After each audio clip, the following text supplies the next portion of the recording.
Pak Hasan dan Bu Ika, Nggih. izin direkam ini, Pak. Nggih, monggo Pak Imam.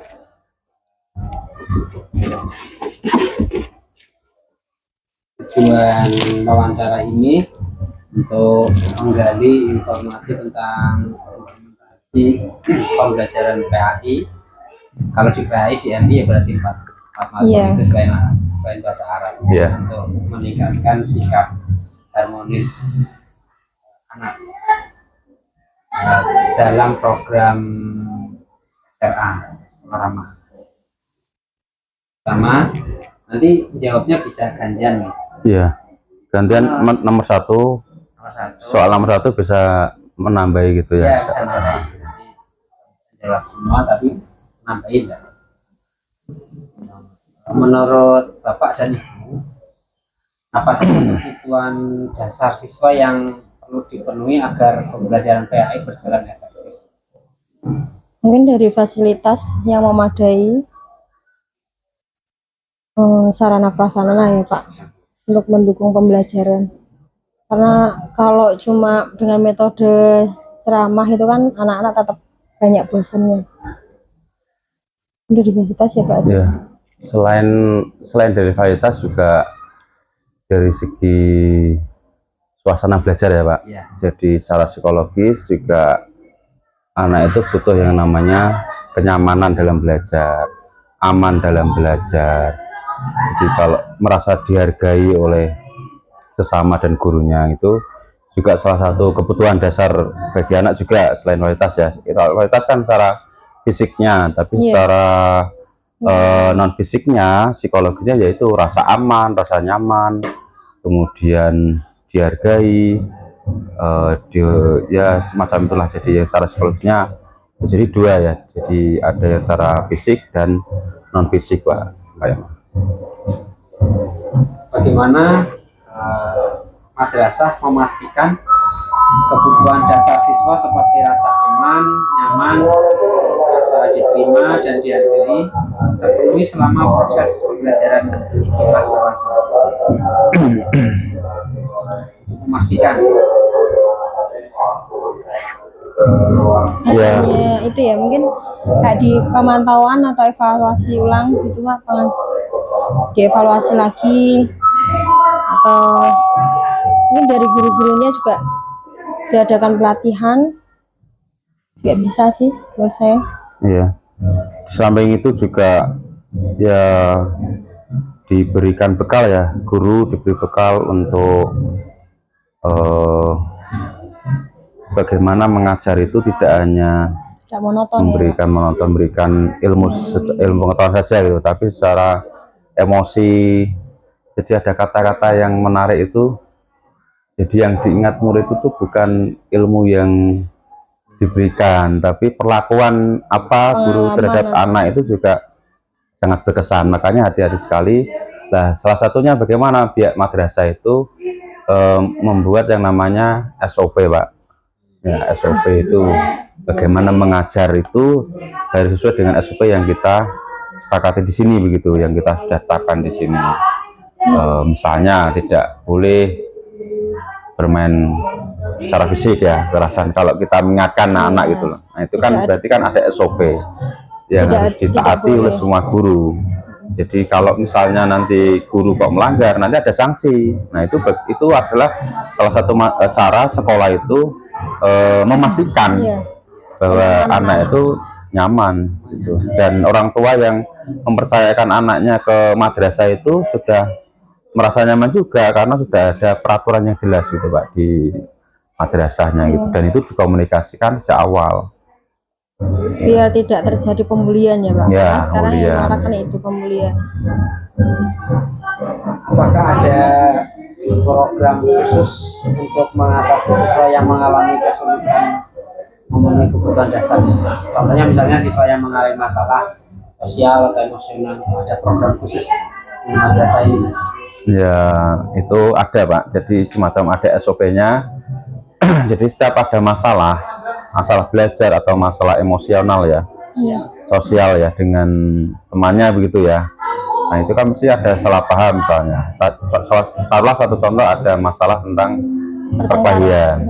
Nah, misalnya ya perkelahian itu kan semacam contoh kasus sosial. Nah, bagaimana kalau SOP di sini itu yang pertama ditangani dulu oleh guru kelasnya, Pak. Nah, guru kelasnya ditangani dulu, selesaikan dulu di guru kelasnya.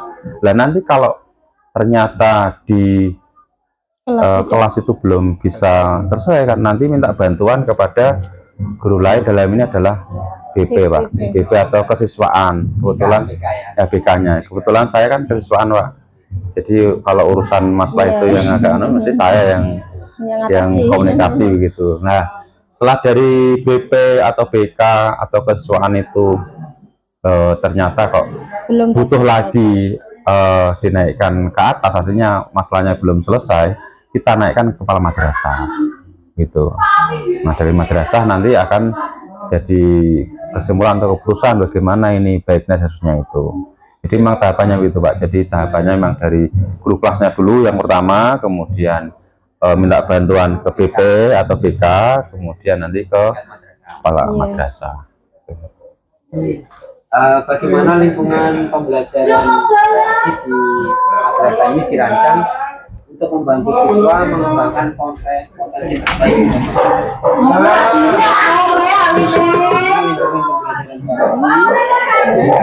Untuk membantu siswa mengembangkan potensi terbaik.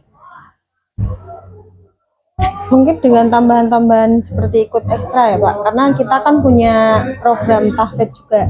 Program tahfidz ada, program tilawah ya Pak, itu kan juga bisa menyalur apa ya, bakat mereka yang di kelas itu tidak ada materi-materi itu. Dengan adanya ekstra mereka bisa lebih berkembang potensinya dengan keahlian mereka masing-masing. Ya, tambahan ya Pak. Jadi kalau kita kaitkan dengan pembelajaran PAI-nya, ya pembelajaran PAI ya. Lebih ke PAI kok belum ya. Masih PAI-nya ya. Itu supaya lebih berkembang lagi potensinya, biasanya kan guru menggunakan berbagai macam metode gitu ya. Salah satunya ya kalau menurut hemat saya sampai sekarang itu metode hafal itu sangat masih relevan, terutama pembelajaran Quran hadis. Jadi anak itu memang ya tidak secara langsung menghafalkan satu surat gitu ya. Itu biasanya kalau saya pribadi menghafalkan misalnya setiap pertemuan itu 2 ayat dan sebagainya itu. Nah itu ternyata juga satu kelas bisa hatam semuanya Pak, beserta artinya. Artinya apa? Artinya dengan metode hafalan itu siswa itu potensinya ada gitu. Jadi lebih berkembang menghafalkan surat gitu, surat dan sekaligus artinya. Soal-soal di Quran hadis itu kan banyak mengenai arti dan mengenai lafal-lafal gitu ya. Kalau itu hanya dipahami saja tidak dihafalkan ya kurang efektif dalam dia mereka mengerjakan soal ya. Di itu Pak. Tapi ada dalam pembelajaran saya tetap ada praktek-praktek gitu ya. Iya. Nah, kalau praktek-praktek itu tadi praktek misalnya membaca Al-Quran ya. Praktek misalnya kalau manasik gaji di fikih Pak. Nah itu kan kita praktek juga KKM kan. Nah itu juga mengembangkan potensi kan. Selama kalau teorinya di kelas kan sudah ada, tapi bagaimana implementasi di lapangan. Anak-anak kan butuh yang namanya aktualisasi diri ya, dengan diajak ke tempat tempat manasik gaji. Kemudian kadang saya tak ajak keluar Pak, keluar ruangan gitu, outdoor, pembelajaran di luar itu, mengamati alam sekitar gitu, yang berkaitan dengan materi PAI tentunya. Dan anak responnya juga sangat terpuaskan gitu ya, daripada kita pembelajaran selalu melulu di dalam kelas itu kan kadang monoton gitu ya Pak. Jadi perlu juga ada program untuk keluar gitu, outdoor. Kalau di kelas kita yang praktek itu contohnya praktek apa? Praktek yang tentang PAI. Yang tentang PAI kalau di kalau fikih mapel Pak. Kalau kita itu ya Pak, Al-Quran hadis sama SKI ya. Ya.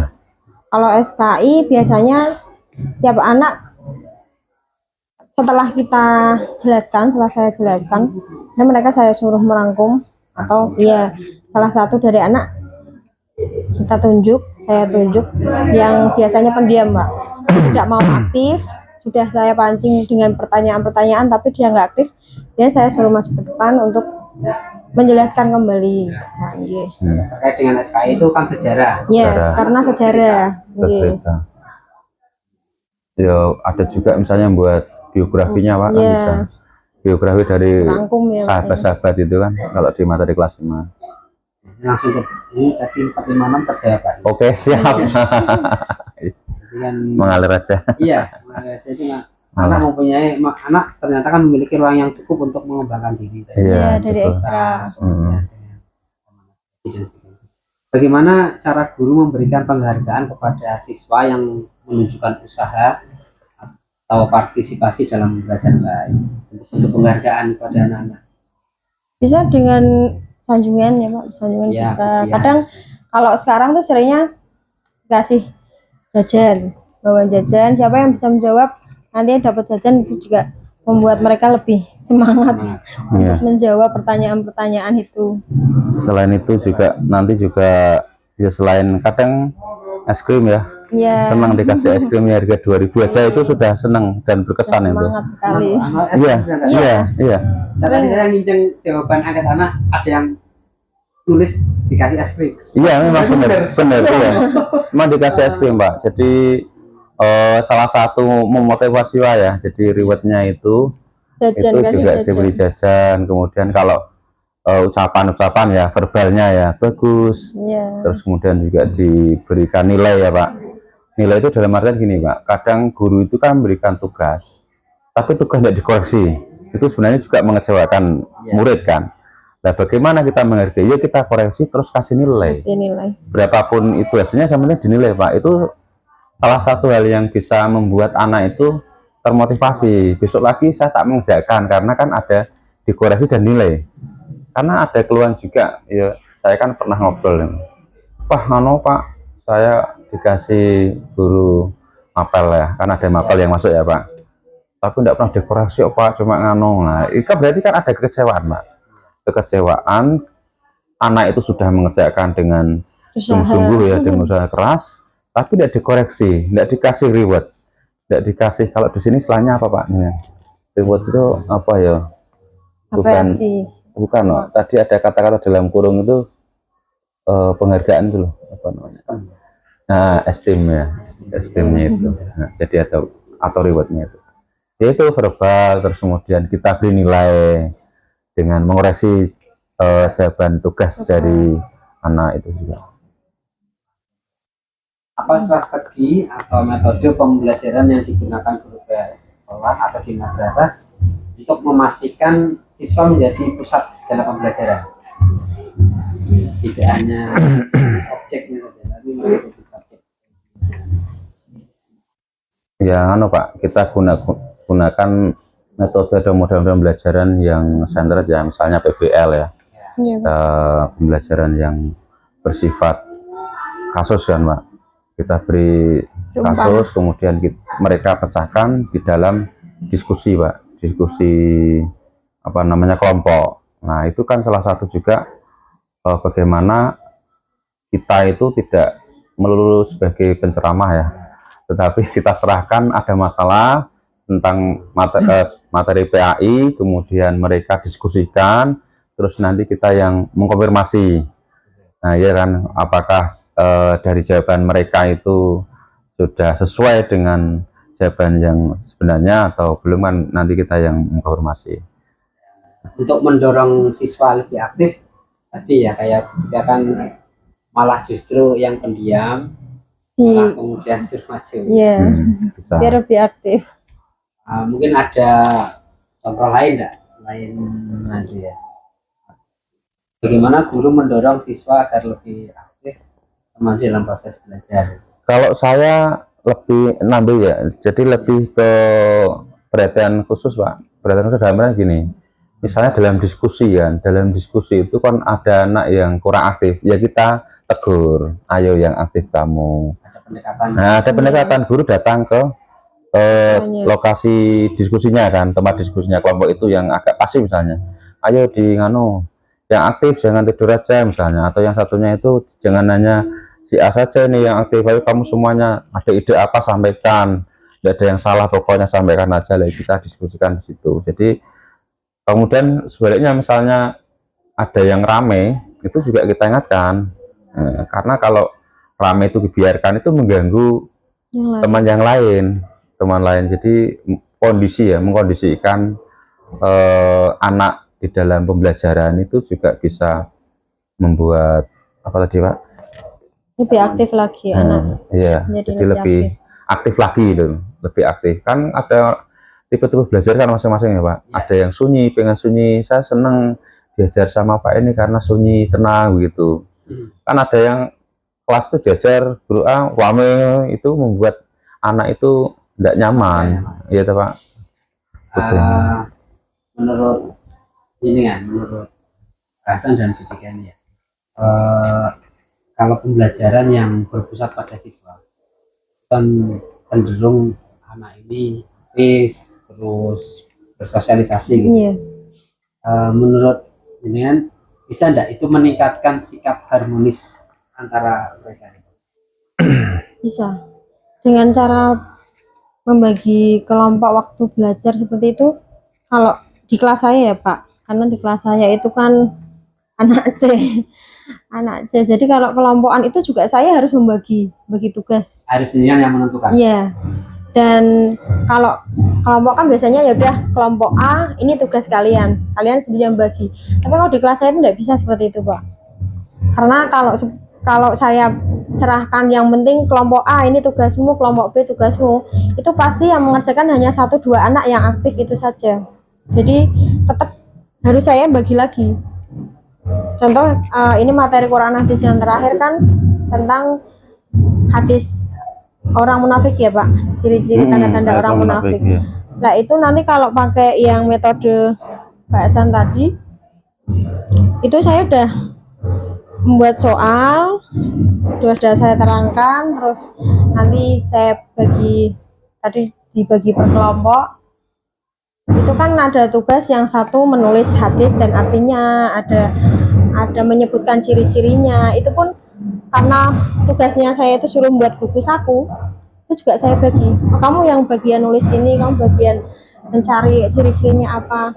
Jadi mereka nanti mengerjakan semua. Tapi kalau pure saya kasih satu kelompok pokoknya membuat buku saku tentang hadis itu, yang kerja hanya 1-2 anak. Yeah. Kalau saya random misalnya, random dalam artian biasanya saya gunakan untuk dalam bagian kelompok ya Pak. Di misalnya berhitung 1, 2, 3 sampai 6 karena kebetulan kan siswanya ada 30. Kalau dibagi 6 kan ada 55 kan. Per kelompoknya kan 5 anak, atau sebaliknya per kelompoknya 6 gitu. Jadi ada 5 kelompok. Itu saya random, saya urutkan nomor, ayo yang 1 kumpul 1, 2 seperti itu. Nah nanti kalau tidak begitu kan biasanya ya tadi sama, misalnya yang pinter-pinter grup sendiri Pak. Ya kalau dibiarkan gitu ya. Kalau harus kita harus ada posisi kita, peran kita guru untuk mengatur ya, intervensi untuk mengatur dalam hal pembagiannya kelompok begitu ya, supaya ya harmonis di dalam kelompok itu berjalan secara baik gitu. Ya takutnya nanti yang kebetulan yang kelompok yang tidak kepilih apa semuanya itu tanda kutip yang pendiam semua Pak. Ya, nanti kan makanya. Tapi sebenarnya setelah itu Pak, biasanya kok kebetulan kok kelompoknya aktif semua, nanti saya bisa lagi. Oh ini aktif, tak kasihkan yang kurang aktif sini, tak tukar gitu. Nah itu juga bisa. Bagaimana guru menunjukkan sikap empati terhadap siswa yang menghadapi kesulitan atau masalah di kelas? Pendekatan sih Pak. Bagaimana guru menunjukkan sikap empati? Misalnya ada siswa yang masalah, lebih memberi perhatiannya lebih khusus. Ya, memotivasi ya, mendatangi. Didekati. Jadi kalau saya istirahat itu lebih sering di kelas Pak. Kalau memang satu hari itu full ngapal saya lebih sering di kelas untuk paham, karena dulu waktu naik kelas 5 itu kan tetap ada pesan dari guru sebelumnya nggih. Itu yang putri-putri itu biasanya kubu-kubunan modelnya gitu. Lah nggih, untuk mengatasi itu biasanya saya sering ajak mereka ngobrol. Ya cerita lah, kadang kan anak-anak suka cerita, tadi gini anak putra itu tuh pada kayak gini deh, cerita seperti itu biar biar di kelas nggak napa kubu-kubunan gitu, jadi biar tetap sosialnya bagus gitu. Kalau saya ada semacam, jadi di kelas itu kan ada struktur organisasi ya Pak. Ya. Lah yang bagian keamanan itu biasanya menulis anak-anak yang melanggar peraturan. Nah di kelas gitu ya. Nah nanti kan itu bagian saya nanti, Pak ini Ramin ini, oh ya udah saya panggil, kamu kenapa dan sebagainya. Ini Pak ini, oh ya udah diselesaikan. Jadi intinya bentuk empati kita ya seperti itu. Misalnya yang melanggar peraturan di kelas ya kita panggil tapi tetap kalau yang melanggar tetap kita kasih sanksi ya Pak. Sanksinya tapi misalnya yang didik misalnya istighfar, baca istighfar berapa 100 kali katakanlah karena kamu tadi melanggar peraturan ini dan sebagainya. Itu kita sampaikan, misalnya kamu tidak berangkat, menanyakan ketidakhadiran siswa itu juga perhatian Pak. Misalnya kamu kemarin kok dua hari tidak berangkat kemana, sakit Pak, sudah sembuh Pak atau apa belum? Sudah Pak, ini alhamdulillah. Ya besok kamu jaga, ya semacam komunikasi semacam itu perhatian ya, bentuk perhatian yang kecil segitu itu sangat penting bagi guru ya untuk memberikan motivasi, menanya kabar kan merasa diperhatikan Pak. Jadi kalau siswa diperhatikan gue ya tetap senang gitu, tidak dibiarkan gitu aja.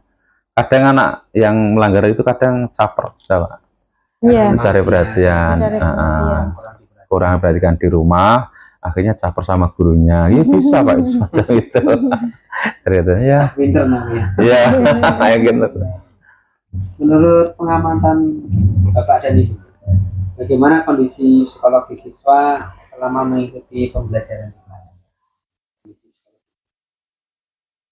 Ya enjoy Pak, enjoy dalam artian kan tadi ya, nyatanya kalau misalnya setiap ada yang tanya itu kita jawab dan tidak ada yang apa namanya guru, maksudnya kalau saya pribadi ya, setiap ada yang tanya saya jawab, terus saya berikan kesempatan tanyanya apa, tanya nyeleneh tidak masalah. Ya kan, tanya kadang kan anak kan ada yang nyeleneh Pak, ada yang asbun ya Pak. Ya kita tanggapi apapun itu terus respon, tapi ya besok lagi kan ya kamu bisa baca buku dulu, nanti yang tanyakan apa begitu. Kadang kan pertanyaan tidak sesuai dengan konteks ya Pak. Ya kita jawab, oke jawab, tapi ya kita ingatkan sedikit. Kita dalam pembelajaran PAI, bagaimana guru memberikan kesempatan kepada siswa untuk mengemukakan pendapatnya secara terbuka dan bebas. Terus apakah semua siswa juga merespon baik kesempatan yang kita berikan kepada mereka? Kalau di kelas saya pribadi nggak semua sebenarnya Pak, nggak semua, karena memang berbagai faktor. Ada yang model anaknya pendiam, ada yang tadi yang caper. Kalau yang caper gitu ya tanya terus Pak, meskipun kadang tidak nyambung dengan ya tidak nyambung dengan konteksnya, itu pasti ada gitu.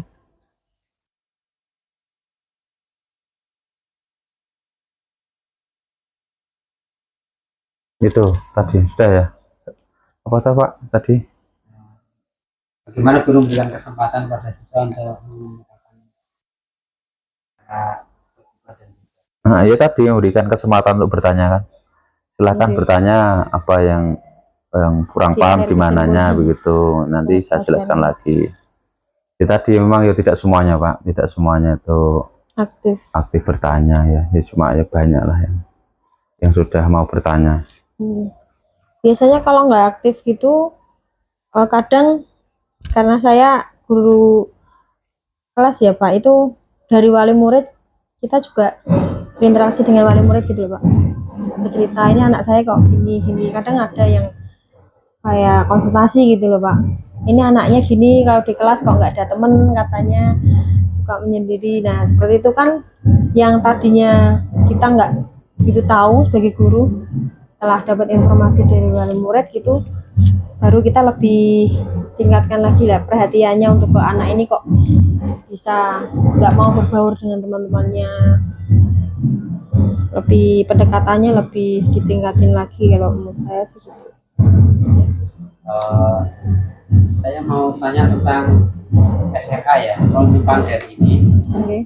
Eh, ketika ini sebelum sekolah ini mendeklarasikan SRA ya, setelah masuk sudah deklarasi dah ya. Awal ya Pak, awal masuk itu ada SRA. bahasanya jauh sebelum Iya, Iya. saya dari 2005. kan 2019. 2019-20 Sama Nelly, Bu Nelly, Mbak Nelly. bareng ya. 19. Sekarang menurut ketika dulu ya, hambatan dan tantangan madrasah ini dalam menerapkan sekolah ramah anak, di spesifik lagi dalam dikaitkan dengan pembelajaran PAI, hambatan dan tantangannya. Tantangannya apa ya? Bisa secara Di- kebijakan, Iya. dari sisi kebijakan, dari sisi sarana, sumber daya, atau dari segi kultural juga bisa, misalnya persepsi guru atau penolakan siswa atau pola lama pembelajaran. Yang terlihat beda itu di apa ya Pak? Yang dulu kan guru anak salah dihukum ya, kan sejak ada SR kan nggak boleh menghukum anak itu. Yang tadinya dihukum suruh berdiri kan dulu kan biasa ya Pak, masih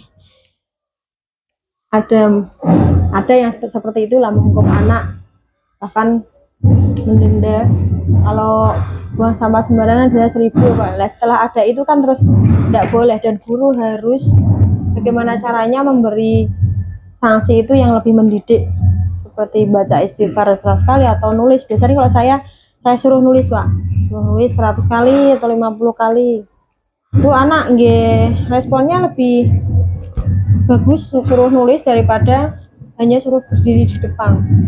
Kalau bersih-bersih itu lebih efektif, itu menurut saya. Hambatan dan tantangan penerapan sekolah ramah anak. Kalau hambatannya tentunya karena program baru ya Pak. Awal-awal kita bicara program baru dari SRA itu ya, menyesuaikan program itu kan kadang tidak langsung mulus.